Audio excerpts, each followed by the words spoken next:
Assalamualaikum warahmatullahi wabarakatuh. Hai adik-adik semua, kembali lagi bersama kakak. Nah, sekarang kita akan membahas materi pelajaran yaitu tentang pertumbuhan dan perkembangan pada manusia. Tahukah kamu mengapa tinggi badan dan berat badan kita berubah? Apakah kalian saat masih bayi itu kira-kira bisa langsung berjalan? Atau bisa membaca dengan lancar? Tentu tidak kan? Adik-adik, perubahan tinggi, berat badan, kemampuan berjalan, kemampuan membaca itu dipengaruhi oleh pertumbuhan dan perkembangan yang terjadi dalam diri manusia. Pertumbuhan atau tumbuh artinya bertambahnya ukuran berat badan dan tinggi badan. Pertumbuhan manusia terjadi sejak dalam masa kandungan loh, sampai ia dewasa. Pertumbuhan manusia akan berhenti pada saat dia dewasa. Nah, pertumbuhan manusia dipengaruhi oleh beberapa faktor. Yang pertama, faktor makanan. Yang kedua, kebiasaan berolahraga, serta gen dari orang tuanya. Ada yang tahu nggak sih makanan yang baik itu apa?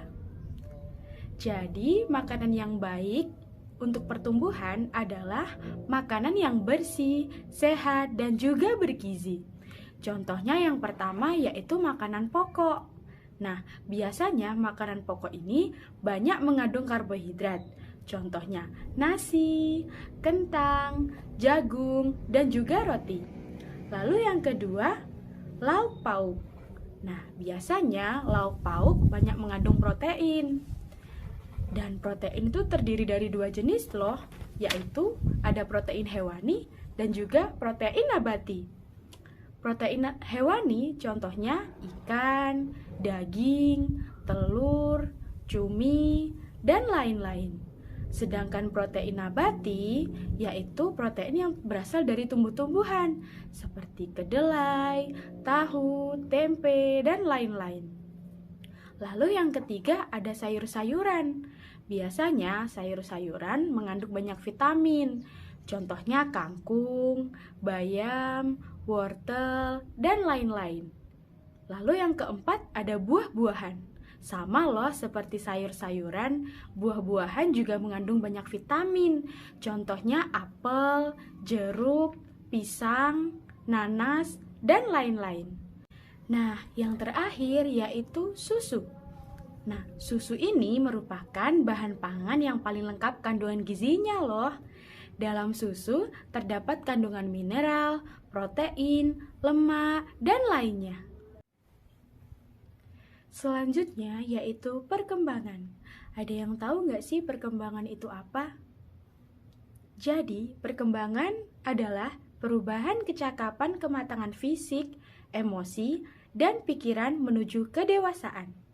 Nah, pertumbuhan manusia akan berhenti saat ia dewasa, tetapi perkembangan emosi dan pikiran manusia akan terus berkembang. Apa aja sih contoh perkembangan?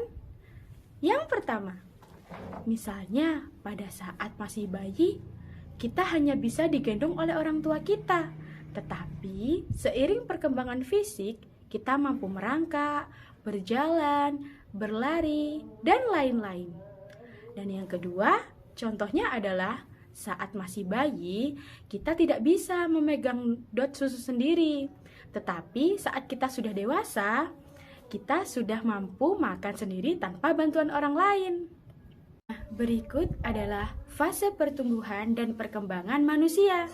Dimulai dari fase bayi yaitu rentang usia 0-2 tahun, lalu kemudian memasuki fase balita atau kanak-kanak yaitu antara 2-5 tahun, dan yang ketiga yaitu fase anak-anak yaitu rentang usia mulai dari 6-10 tahun. Terus selanjutnya yaitu memasuki fase remaja, di mana untuk perempuan fase remaja rentang usia 11-18 tahun. Untuk laki-laki yaitu rentang usia 11-20 tahun. Yang kemudian memasuki fase dewasa, yaitu rentang usia 20-40 tahun. Dan yang terakhir yaitu fase lansia atau manula, yaitu kisaran di atas 50 tahun. Jadi kesimpulannya adalah pertumbuhan dan perkembangan setiap manusia itu berbeda-beda, tergantung makanan, kebiasaan olahraga, dan juga faktor genetik atau keturunan dari orang tua. Walaupun berbeda, kita harus tetap saling menghargai, karena semua itu merupakan anugerah dari Allah yang wajib kita syukuri. Nah, jadi itu tadi materi tentang pertumbuhan dan perkembangan pada manusia. Semoga bermanfaat ya untuk adik-adik